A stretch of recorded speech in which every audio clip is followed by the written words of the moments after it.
All right, family, we're back. We took about a week, took a while off, but we're back. All right, so let's go ahead and get it started. Welcome to another edition of Economic News. All right, so look across the board. Look at these futures; they're all up right now. Look at the S&P, Dow, Nasdaq, Russell 2000. They're all up across the board. All right, so let's go ahead and get it started. We go look at come over and look at some moves. All right, let's look at that FTSE and Nikkei 225. The FTSE's running down. Nikkei 225 is running down. Bitcoin is continue to fluctuate. It's going up and down, up and down, up and down. Look at that, down $138.95. CMC crypto is down a buck 90, buck 87. All right. So let's look at that 10-year bond. See that? Look at the VIX, GBP to the currency, GBP to the US dollar to the Japanese yen. All right, come back over here. So let's take a look at that crude oil price over here. Now up 27 cents. All right. All right. So let's go on over to look at Kiko.com. That was from YahooFinance.com, but we're at Kiko.com. And let's take a look at the world spot price. All right. So that world spot price, look at here. We're looking at gold. It's asking is down $3. Silver is up 7 cents. Platinum is up $1. Palladium is down $6, and rhodium is 19,500. All right.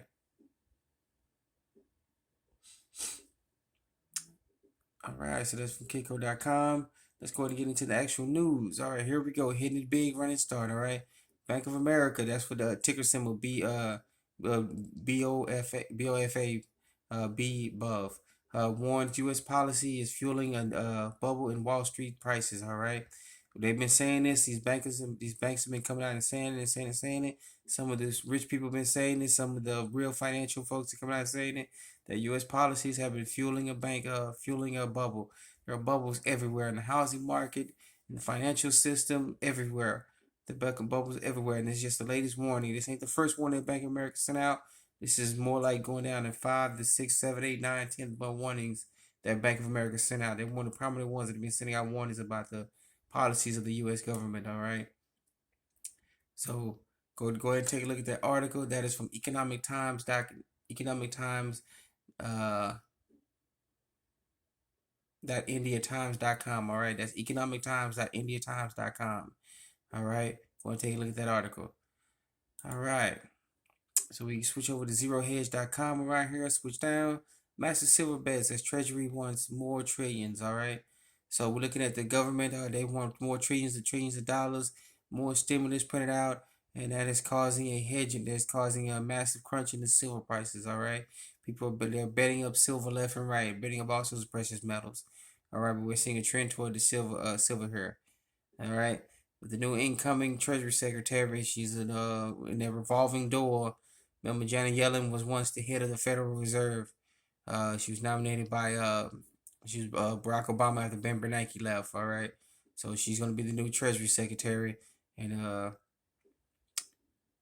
she's calling for more stimulus this week. All right, and it's causing a big bet on silver holdings. All right, this is some of the statistics on silver holdings. All right, we got J.P. Morgan and who's trying to get up silver. They've been buying up silver left and right in the storage.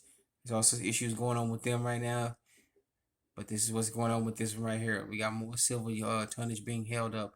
I mean, real precious metal silver, not this ETF or dollar paper contract. These people actually hold their physical silver. All right, secondary, generic silver, all sorts of first line silver. They holding it all. All right, junk silver as well. All right. So another one from Zero. This is from ZeroHedge.com. Another one. Americans are fleeing lockdowns when they can afford it. All right. People are leaving these lockdown states and they're heading to more states that have still with the mask mandates going on, but people are free to walk around. They're shopping and doing whatever they can to make their lives a lot normal. All right. So when the people get the money, they just, all right, we out of here. We got to get out of here, which is causing a cash crunch in these states of here. All right, some of these states like California, they're now charging people to leave the state. So much as we reported here, they're going back out in 2012 to find businesses who are actually doing business in their state. All right, back to time. This is what's going on. You've seen the emergence of a two-tiered system I should say two types of two Americas in this country. All right, you got one that believes in lockdowns after lockdown, squeezing the people's money as much as they can, brutal and picking their winners and picking their losers. All right, and versus the states that are allowing people to live their lives and free, even though you still got to wear the stupid mask. Yes, I said the word stupid mask because people are they're afraid of the malt liquor virus. All right. All right, so with that being said, let's go ahead and get to our final article here. And that. All right, spend as much as you can, spend a little bit more. This is coming. All right.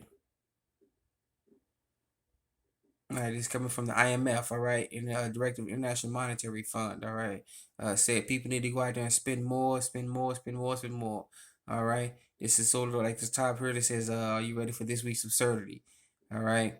If you got people, the banks telling you go out and spend more and more, what if people don't have to spend more and more? This is their lunacy policy. They want to give out constant stimulus checks. They want you to go out and spend it and spend it and spend it into the economy. Well, people are behind a lot more.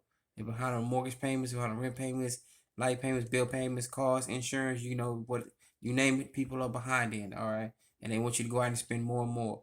So when people do get a lot of these stimulus checks, yeah, you got people doing a lot of crazy stuff with it, but you got good people out here, people with a little bit of common sense. They're out here actually trying to get caught up on their bills. Remember, a lot of these moratoriums here in the U.S. they're ending on January 31st. That's when they come to an end. All right, and if they're not fully extended again by the Biden administration, guess what's going to happen? I mean, you're looking at up to 50 million people are going to be evicted or at least be power turned off. All right, because if you took these forbearances, they're coming to an end as well too, along with these eviction moratoriums. They're going to these mortgage companies, these banks, they're going to want their money up front. So if you ain't been paying anything since March, this is last March of 2019. Guess what? All of that money comes due at once. All right, all of your bill money comes due at once. All right. We're looking at look up to 50 million people being thrown out into the middle of the streets, and we already know that January to February is the coldest months of the winter. All right, and plus we news article saying there's a big winter blast that is coming straight from the West Coast is here now, and it's coming to the East Coast as well. All right, so let me take a look at one more right here. Punch this up. Let you see here. USDebtClock.org. All right, we're gonna look at the real U.S. debt clock. What you see here, U.S. national debt, $27 trillion. All right, total. Looking at total U.S. debt, 82 trillion dollars. All right, this is everything combined, total U.S. debt. All right, and then we switch down here. We see the unfunded liability. This is the total U.S. debt plus all the unfunded liabilities. All right, $158 trillion. That's a shame. This debt is going to continue to grow and never going to get paid out, especially with they dumping constant stimulus on here. All right, I'm not a big fan of stimulus, but if they give it, go ahead and give it to us. I'm trying to pay down as much debt as I can. All right, pay down as much debt as trying to pay down as much of the debt as I can pay down. Pay out some few stuff that need to get taken care of. All right, my name of the game is getting out of debt altogether. All right. So, all right. With that being said, I want to thank you for joining us this another edition of Melon News. That being said, family, we're gonna go ahead and just get it started. But remember, you are your own best financier. You are your own best banker. You're your own best savings and loans. You're your own best credit union. Become your own best financier. Take care of each other. It's not too late to get it started. All right. Take care of each other and be safe. All right. With that being said, thank you for joining us another Just Melon News. Let's get it started.